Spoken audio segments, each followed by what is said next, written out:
Hello, I'm JR Royol and I am from the Philippines. I was also the champion of MasterChef Philippines and currently the host of the culinary show, 𝘾𝗿𝗄𝗏𝗍. I am also the chef at Anihan, a restaurant at the Good Food Farm, a working farm and agritourism resort operated by Rise Against Hunger Philippines. I'm so excited to participate in this year's competition and join Rise Against Hunger in raising awareness to end world hunger. My sights are set on winning the Golden Whisk Award. For my dish, I will be making 𝘄𝗁 beef in coconut cream with forage greens. 𝘄𝗁 beef is a meat from water buffalo that is basically underutilized as more people prefer to consume beef. In terms of flavor, there's really not much any difference, but 𝘄𝗁 beef is less expensive and more economical for consumers. For the recipe itself, the cooking technique that we will be using for this dish is what we call bracing.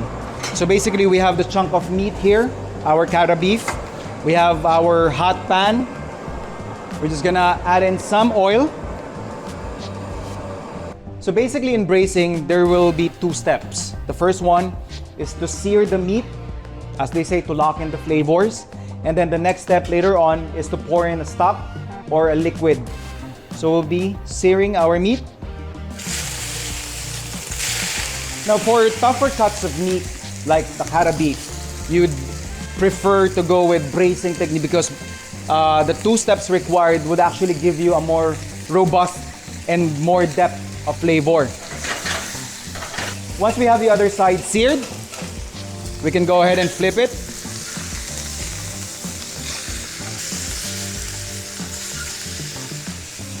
Once you have flipped the meat to sear the other side, that's the perfect time to add in your aromatics. So we'll add in our ginger,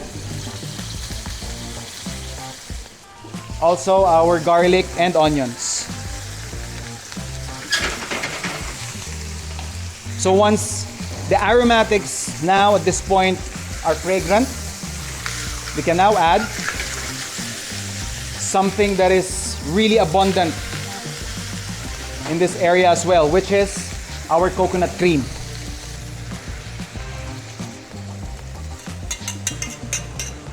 And we will season this with fish sauce and pepper.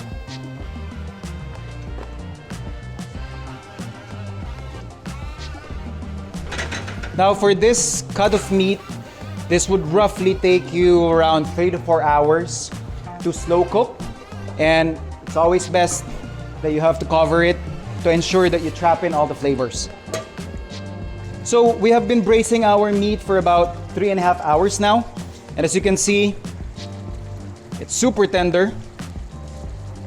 While resting the meat, this will give us enough time to prepare the second component, which is the forage greens. Foraging in the Philippines is vital as it helps preserve indigenous knowledge and culinary traditions, allowing communities to sustainably harvest and utilize local wild resources.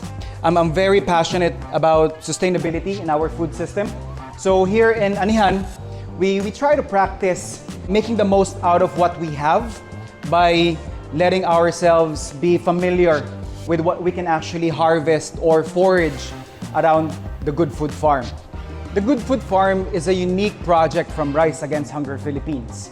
By combining tourism and agriculture, the Good Food Farm has created over 30 opportunities for local farmers and grows crops for feeding programs in Magdalena, Manila, and other communities throughout the Philippines. In the Philippines, almost 45% of the population faces food insecurity. Rise Against Hunger is working to address this issue, serving 1.73 million people in the country each year through a variety of programs, including the Good Food Farm. Check out more about Rise Against Hunger's work through their recent It Starts With Meal Philippines series, available on Rise Against Hunger's social media and blog. And there you have it. Here's our 𝘄𝗁 beef in coconut cream with forage greens. Thank you so much for watching my video, and I hope it inspired you to look into foraging opportunities where you live. If you like my recipe, please help me win the Chef Showdown by liking, sharing, and commenting on this video from now through October 15th. The winner will be announced on World Food Day, which is on Wednesday, October 16th. Every vote counts and spreads the word about hunger, both here in the Philippines and around the world. Mabuhay po kayong lahat.